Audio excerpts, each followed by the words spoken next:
네, 반갑습니다. 김민혁입니다. 자, 이번 시간에는 크리스탈 신소재 한번 이야기 드려보도록 하겠습니다. 자, 일단 질문 주신 내용이, 요번에 크리스탈 신소재 시간에 상한가 갔는데, 이게 지금 단발성 같지 않다라는 내용으로, 좀 어떻게 전략을 잡아보면 좋을지 문의를 주셨는데요. 일단, 이 크리스탈 신소재 지금 제가 봤던 내용들을 좀 하나씩 좀 살펴보도록 할게요. 요번에 중국주들이 최근 이렇게 올라오기 시작을 했는데, 이 크리스탈 신소재 같은 거는 그 기업 내부에 좀 특별한 이슈가 있기도 했었어요. 지금 보시면은, 어제 나온 공시죠. 지금 어제 이제 신규 시설 투자 내용인데, 이 신규 시설 투자 내용을 보면은 기존 생산 설비를 업그레이드 한다라는 거거든요. 그래서 지금 기존 생산 설비를 업그레이드 하는 이유가 뭐냐, 이거는 사실 매출액 뭐 자기 자본 대비 얼마 투자되는 게 이게 중요한 게 아니라 지금 여기서 그 핵심은 그건 것 같아요. 그 기존 전기 벽돌 가마를 신형으로 업그레이드해서 생산 능력 증대 그리고 제품 품질 향상이라는 건데, 이게 그 갖고 오는 효과가 뭐냐면은 읽어보면은 새로운 가열 방식으로 해서 가열 시간을 단축하고 그리고 전기료 및 인건비 원감, 그러니까 원감 절감 효과를 갖고 온다라는 거죠. 그래서 실제로 이게 지금 매출액이 늘어나기보다는, 그러니까 뭐 매출액, 그러니까 제품이 더 업그레이드 돼서 좋아질 수는 있지만은, 그러니까 이 시장에 대한 매출액이 증가하기보다는 좀 이게 영업 비용, 네, 비용 절감 효과로 그 순이익 증가를 기대할 수 있는 부분이거든요. 그래서 여기에 대해서 일단 포커스를 맞춰봐야 될 것 같고, 그리고 최근에 이 나온 공시가 하나 더 있어요. 오늘 정정 공시에서 사업 보고서가 하나 나왔는데, 이 사업 보고서 내용을 보면 어떤 내용이 담겨 있냐면은, 정정 공시에서 보시면은 보호 예수가 풀립니다. 정정 내용이 보면은 기존에 갖고 있던 다이자룽이라는 주주가, 네, 원래는 그 보호 예수가 걸려 있는데 자발적인 보호 예수거든요. 이 자발적인 보호 예수라는 게 상당히 의미가 있는 부분이죠. 자, 이거를 보호 예수 걸어서 뭐 물량이 나오지 않겠다 하는 이제 이런 내용인데, 이거를 2018년도 12월 달에 그 했던 내용이라는 거죠. 근데 이 보호 예수를 19년도 3월 18일에 풀어버렸어요. 어, 정확히 얘기하면 3개월도 안 돼서 이걸 풀어버렸다는 거죠. 아니, 보호예수라는 게 투자자 보호를 위한 건데, 이 보호예수를 풀어버린 이유에 대해서 한번 이 고민을 해봐야 되지 않을까 싶어요. 이 다이자롱이 누구냐면은 지금 현재 크리스탈 신소재에, 자 보면은 이 최대 주주가 지금 다이중 치우거든요. 근데 다이중 치우인데 여기에 지금 속해 있는 인물이 다이자룽이라는 사람이 있어요. 근데 지금 보면은 지금 이건데 다이자룽이 지금 다이중 치유와 다이자룽의 관계도 일단 중요할 것 같고, 근데 일단 이 부분은 앞서 넘어가기로 하고, 지분 변동에 대해서 조금 제가 좀 관심 있게 살펴봤습니다. 과거 중국 관련주들이 계속해서 이렇게 흘러내리다 보니까 여기에 대해서는 그 볼 필요가 없을 것 같고, 이후에 이제 좀 특징적인 수급, 그러니까 주주영향 변동이 일어났던 시점이 11월 달부터거든요.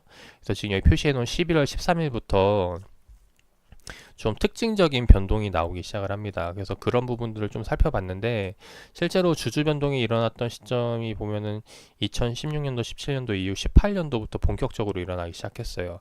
근데 이전의 주주 변동을 좀 먼저 이야기 드려보면은, 어, 이전에 나왔던 주주 변동에 대한 내용은 그냥 그 주식 배당, 그러니까 주식 배당에 대한 부분이라서 최대 주주 그 주식이 늘어난다는 그냥 그런 내용이거든요. 그래서 크게 참고할 건 없을 것 같고, 그래서 2018년도부터 늘어나기 시작, 이 주주 변동이 되기 시작한데, 이 관련 내용들을 살펴보면 어떤 내용들이 있냐면은 얘네가 그 갖고 있는 주식을 팔아버립니다. 그래서 팔아가지고 어 그러니까 현금을 만든다는 거죠. 근데 그 현금을 만드는 이유에 대해서 살펴보면은 뭐 어떤 내용이냐면은, 자 지금 주식 배당, 이거 요거는 주식 배당이니까 넘어가고, 자 그 다음 거를 좀 보도록 할게요. 자, 그 다음에 보면 이제 보교 사유가 장내 매도죠. 근데 장내 매도를 보면은 그 변동 이유가 그래핀 2차 배터리 R&D 자금 조달이라는 거죠. 지금 요번에 어제 나왔던 그 그래핀 관련 업그레이드 공시인데, 지금 그 사이부 변동 내역을 보면은 그 다이자롱이 그 팔아제낀 물량이 얼마냐 봤더니 한 20억 정도가 돼요. 그냥 대충 단순 계산으로 했을 때 20억 정도가 되고, 근데 이게 보면은 지금 장내 매도라는 거죠. 장내 매도. 그래서 장내 매도에 장중에 팔아가지고 자금을 마련을 했다. 그때가 언제냐? 지금 이제 11월 13일 날짜. 11월 13일이면은 이때가 되겠죠. 그래서 이때 장내 매도로 자금 조달을 한번 했고, 그 다음에 11월 29일 날 한 번 더 보면은 한번 29일 날 또 한 번 더 변동사항이 있습니다. 요번에는 이제 보면 시간의 매도죠. 자, 시간의 매도인데, 시간의 매도 한 이유도 보면은 이것도 역시 마찬가지로 그래핀 자금 조달이에요. 똑같은 이유로 자금 조달을 했는데, 요번에는 자금 물량이 얼마냐면은 이것도 마찬가지로 한 20억 정도가 돼요.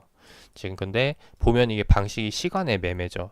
그 말은 뭐냐면은 자, 넘어와서 주식을 보면은 이때는 장중에 그냥 팔아 제낀 물량이고, 여기에는 시간의 매도라는 건 누군가에게 넘긴 물량이라는 거예요. 그래서 그게 지금 그러니까 누군가가 이 주식을 사갖고 거기에서 넘긴 물량을 받고, 그리고 이 주주는 이 주식을, 그러니까 판 물량을 가지고 이제 R&D 자금 조달을 썼다라는 거죠. 그래서 일단 이 부분부터 좀 먼저 살펴보면은, 원래 장내 매도는 상당히 안 좋은 게 그 유통 물량이 늘어나기 때문에 그러니까 시중에 지금 현재 11월 13일 날 이 20억 원어치의 물량이 풀렸기 때문에 여기에 대해서 추가적으로 상승할 수 있는 여력이 부족하다고 볼 수가 있어요. 왜냐하면은 그 20억 원의 매물대가 생겨버리니까. 그래서 거기에 대해서 좀 불안한 부분인데, 근데 요번에는 시간의 매도로 했다는 거는 거기에 대해서 불안한 문제점을 해소를 했다라는 거죠. 그래서 일단 여기에 대해서 긍정적으로 보여지는 부분이고, 그리고 이 두 개가 둘 다 자금 조달을 위한 부분, 이기 때문에 일단은 여기에 대해서 참고를 해보면 될 것 같고, 그리고 이후에 나오는 그 주식 변동을 보면은 여기에 대해서는 추가적으로 자금 조달이 아니라, 그러니까 다이자룽이라는 사람이, 네, 그리고 지금 현재 최대 주주인 다이중 치유라는 사람과 이렇게 그 주식을 계속 나눠 갖는 그 부분이거든요. 그래서 내가 판 주식을, 그러니까 다이중 치유가 계속 사들이는 거죠. 그래서 이렇게 해서 지금 그 변동 나온 내역이 어디냐면은 지금 이제 이후 구간, 이제 여기라고 보시면 되겠습니다. 그래서 지금 현재 보면은 거래된 시점이, 처음에 같이 그 거래된 시점이 이 가격대부터거든요. 그래서 이 가격대부터 그래서 그 물량을 계속 나눠 가지면서 지분 변동이 일어났던 거고, 그 다음에 상승이 나오기 시작하고 날아가는 모습인데, 일단 그래서 결과적으로 본다면은 결국에는 얘네가 지금 들고 계속해서 원래 최대 주주는 들고 있어야 돼요. 그래서 그거를 챙겨가야 되는데, 근데 보면은 흔히 이제 최대 주주가 파는 시점들이 생깁니다. 이제 거기가 어디냐? 실제로 최대 주주가 판다라는 말은 얘네도 크게 안 보고 뭐 이제 뭐 적정한 선을 본다라는 의미도 볼 수가 있어요. 반대로 이제 사들이는 경우는 이제 반대가 되겠죠. 근데 지금 보면은 이 다이중 치유라는 애가 시간외로 한 번 더 팔아버립니다. 근데 시간에 판 시점이 3월 7일이죠. 3월 7일 날 이제 그 물량을 털어내 버리는데, 지금 380만 주의 물량을 털어낸 시점이 언제냐? 3월 7일. 이것도 체크를 한번 해볼게요. 3월 7일이 이 구간이라는 거죠. 자, 그럼 지금 보면은 지금 이거를 이해하기 쉽게, 노란색 동그라미는 장내 매도예요. 그리고 파란색 네모는 시간의 매도입니다. 시간의 매도로 이렇게 해서 두 번 했고, 그 이후에 보면은 다시 한 번 더 다이중 치유가 계속 사들이고 있죠. 4월 9일, 18일, 19일. 자, 4월 9일, 18일, 19일이 언제냐? 또 이것도 체크를 해보면은 18일, 19일, 4월 9일 이날이라는 거죠. 자, 이날 지금 보면은 계속해서 장내로 매수하고 있습니다. 자, 장내 매수는 제가 노란 동그라미로 쳐볼게요. 자, 이 말은 뭐냐면은 이 노란색으로 동그라미 요거는 지금 그 장내 매도였죠.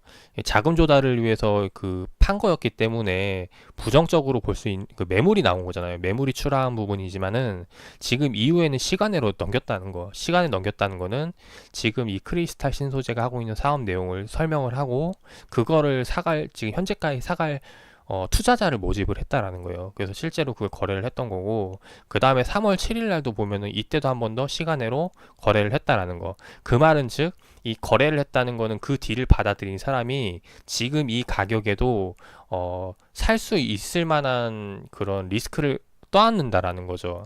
그죠?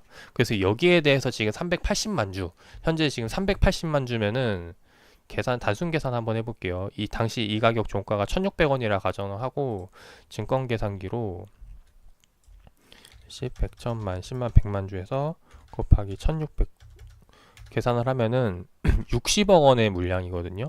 근데 이 60억 원어치를 지금 여기서 시간으로 매도를 했다라는 거. 그 말은 이 60억 원이 장중에 나중에 팔리더라도 그 물량을 다 받아갈 만큼, 만약에 그러니까 우리가 그 주식을 할 때 리스크 중에 하나가 이 유동성에 대한 리스크가 있어요.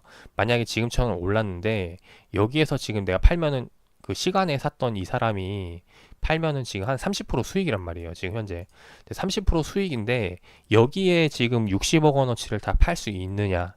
여기 이 부분을 이제 고민을 해봐야 된다는 거죠. 근데 일단 결국에는 이런 시간에가 들어오면은 그래도 한 10% 20% 먹으려고 들어가는 건 아니고 일단 크게 보고 장기적으로 봤을 때 좀 크게 먹으려고 들어가는 경우가 많다라는 겁니다. 거기다가 플러스로 다시 한 번 더 최대 주주의 이제 장내 매수가 들어오기 시작을 하죠. 지금 장내 매수가 4월 18, 19, 9일 날 뭐 물량이 큰 건 아니지만은 계속해서 매수하고 있다는 거는 지금 이 가격대가 나쁘지 않다라고 생각을 한다는 거죠. 누가? 최대 주주가. 그리고 지금 하고 있는 사업에 대해서 일단 긍정적인 부분을 보고 있는 부분인데, 자, 지금부터가 이제 중요합니다. 지금부터 보면은 이제 요번에 시간의 동향을 보면은 요번에 4월 29일과 30일 날에 거래량, 그러니까 시간의 상한가를 갔거든요. 시간의 상한가 간 시점이 언제냐면은 19일과 20일이에요. 그날이 언제냐? 지금 이 급등이 나온 이 구간인데, 지금 여기가 이전에 나왔던 거는 그 주요 내부 관계자들의 거래고, 지금 어제 오늘 나온 급등은 내부 관계자가 아닌 누구냐면은 지금 제가 설명드린 이유를 가지고 투자에 들어가는 수급 주체들이라는 거죠. 그래서 그거를 알 수 있는 게 지금 현재 오늘장 보면 키움증권에서 90만 주가 들어왔거든요. 근데 이 90만 주라는 게 지금 그런, 그러니까 한마디로 쉽게 말해서 개미가 꼬였다라고 볼 수가 있는데, 그래서 이 물량을 어떻게 소화할 것인가, 얘네를 그냥 껴안고 계속 갈 것인가, 아니면 이걸 소화할 것인가, 여기에 대해서 고민을 해보시면 좋을 것 같습니다. 일단 개인적으로는 이런 물량들은 그냥 쉽사리, 그러니까 뭐 단순 투자 심리 그리고 시장 변동에도 많은 부분 영향을 끼치는 거기 때문에, 그러니까 이전에 들어온 물량들은 쉽사리 안 가요. 그러니까 쉽사리 팔거나 사거나 하질 않아요. 왜냐하면은 얘네가 그 매수한 이유는 명분은 뚜렷하거든요. 그래핀 사업에 대한 부분. 근데 어제 오늘 급등이 나온 수급 주체는 단순히 변동성만 나오기만 해서 하더라도 사고 팔고 하는 그 거래가 일어날 시점이라는 거죠. 그래서 그러다 보니까 여기에 대해서 일단 좀 변동성에 대한 부분, 커지는 부분, 그래서 심리를 잘 파악을 해야 될 거고, 그리고 또 하나는 뭐냐면은 지금 이 거래량이 터진 걸 보면은 얘네가 그 시간으로 두 번 빵빵 터졌단 말이죠. 그리고 요번에 지금 시간으로 잠긴 물량을 보면은 40만 주 정도가 되는데, 이 40만 주가 지금 얼마가 되는 금액이냐, 대충 단순 계산 한번 해볼게요. 곱하기 지금 2225원 하면은 지금 현재 얼마죠? 9억 원대? 예, 거의 8, 9억 원대 된단 말이죠. 근데 이 물량, 그리고 요번에 체결된 거래량, 체결 물량까지 계산을 해봤을 때는 지금 여기서 돌고 있는 투자금이 어느 정도 되는지를 또 규모를 파악해 볼 수 있습니다. 그래서 이 투자금을 파악하는 게 어떤 의미냐면은, 어제 오늘 터진 거래량은 제가 단순히 이번 시세 차익을 노리는 물량이라 그랬죠. 그럼 거기에 대해서 받아갈 수급 주체가 생기면은 언제든 팔 수 있는 물량이 돼버리는 거예요. 그래서 지금 제가 좀 우려하고 있는 부분은 뭐냐면은 이런 자금력을 가진 친구들이라면은 지금 요 시총 1,300원, 1,300억짜리죠. 이런 주식 뭐 지금 주가 변동하기에는 크게 무리가 없다라고 봅니다. 근데 다만 여기서 좀 더 이제 이슈가 돼가지고 수급몰이가 된다면은 지금 들어왔던 요번에 시간에 들어왔던 물량 그리고 장중에 매수했던 물량들 이게 털려나갈 수가 있다라는 거죠. 그래서 여기에 대한 부분을 생각을 하셔야겠다라는 거. 그래서 지금 크게 전략을 잡아보면은 이전에 내부 관계자들이 매수했던 시점이 있죠. 지금 이 시간의 거래가 여기였으니까 1,600원대니까 그냥 넉넉 잡아서 1,700원대, 1,800원대를 기준선으로 잡을게요. 지금 제가 빨간 선으로 구한 데가 1,700원대인데 여기 아래로 오면은 이 내부 관계자들 물량을 만약 걔네가 갖고 있다라고 하면은 기대해 볼 만한 전략이 될 수 있을 것 같습니다. 근데 다만 지금 최근에 어제 오늘 돌렸던 이 캔들은 단순히 들어오는 차익 거래에 대한 그 수급이기 때문에 언제든 빠져나가도 이상하지 않다라는 거예요. 그래서 여기에 대해서 중국 증시라던가 뭐 대외 변수에 따라서 달라질 수 있는 부분들이기 때문에 이제 이 위에서 노는 거는 그냥 진짜 뭐 애들 싸움이다라고 보여지는 것밖에 되지 않을 것 같아요. 그래서 개인적으로는 뭐 여기 다시 내려오면 공략을 하거나 지금 여기서 팔고 다시 또 좋은 가격 내려오면 공략하거나 하는 경우도 좋겠지만은 근데 지금 현재 매수한 시점이고 어느 정도 수익이 나고 있는 상황에다가 플러스 지금 앞으로 더 크게 볼 것인가 아니면은 단순 지금 단기 차익을 노릴 것인가 여기에 대한 고민을 하고 있는 거잖아요. 그렇다는 말은 지금 다시 이제 본론으로 넘어와서 근본적인 내용을 다시 한번 살펴보면 좋을 것 같아요. 지금 아까 이야기했던 그래핀 사업에 대한 부분인데 지금 얘네가 지금 다시 얘기 들으면은 지금 그래핀 사업에 대한 부분이 기존 생산 설비 업그레이드거든요. 그래서 추가적으로 매출액이 늘어난다가 이게 아니라 그냥 제품을 좀 더 업그레이드 시키는 거예요. 그래서 사실은 매출에 대한 긍정적인 부분은 이제 좀 제한적이다라고 보여지고 근데 여기에 대해서 이제 비용 절감이 된다는 거죠. 그래서 비용 절감이라는 건 결국에는 주당 수익이 상승하는 거고 주당 수익이 상승하면은 결국엔 주가에도 긍정적인 영향을 줄 수가 있는데 근데 이 제품을 좀 더 좋게 했다고 해서 어느 정도의 이제 냉정하게 따져보는 거죠. 실제로 지금 여기서 제품이 업그레이드 시켰는데 냉정하게 따졌을 때 어느 정도의 그 가치를 매길 수 있느냐 이거를 생각을 해봐야 되는데 일단 여기에 대한 부분은 제가 뭐 사업에 대한 그 내용을 자세히 살펴본 게 아니라서 좀 말씀을 드리긴 어려울 것 같아요. 근데 여기에 대해서는 좀 더 고민을 해봐야 될 것 같고 그리고 지금 공략하려는 이유가 원래는 뭐 시진핑 그 방안에 대한 부분이고 근데 이런 그 단발적인 이벤트였죠. 그래서 단발적인 이슈를 보고 공략을 했던 거라면은 저는 일단 요번에 급등이 나오면은 좀 물량을 정리하는 게 더 낫지 않을까 생각을 합니다. 그래서 일단 기술적인 부분에서 그렇게 좀 말씀을 드리고 싶고 지금 원래 제 개인적인 바람은 요번에 이거 내일 시간에 나왔죠. 시간에 나왔으면 그냥 매도하는 게 나을 거라고 생각을 해요. 근데 지금 여기 들어 올리고 있는 자금이 이제부터 이제 과열 구간에 들어가는 거기 때문에 얘네가 이제 그 지금 현재 세력이라고 정의를 할게요. 네. 세력이 어느 정도의 자금력을 갖고 있느냐에 따라서 여기서 더 이제 미친 상승이 나올지 아니면은 그 세력의 이제 그 크기에 따라서 달라질 거라고 보여집니다. 근데 하나 더 말씀을 드리고 싶은 거는 보통 이런 시총 1,000억, 2,000억짜리 갖고 노는 세력은 네. 그렇게 큰 거를 기대하기는 좀 어렵다라고 생각이 돼요. 그래서 이런 부분들을 좀 말씀을 드리고 싶고 네, 투자에 참고하셔서 좀 좋은 결과 나오셨으면 좋겠습니다. 좀 이야기가 길었는데 제가 뭐 이런저런 여러 가지 경우의 수들을 말씀을 드리느라 좀 길었던 부분이고 그래서 일단 뭐 판단을 잘 하셔가지고 좋은 결과 나오셨으면 좋겠고 저는 요번 급등에 그냥 정리를 하는 걸 말씀을 드리도록 하겠습니다.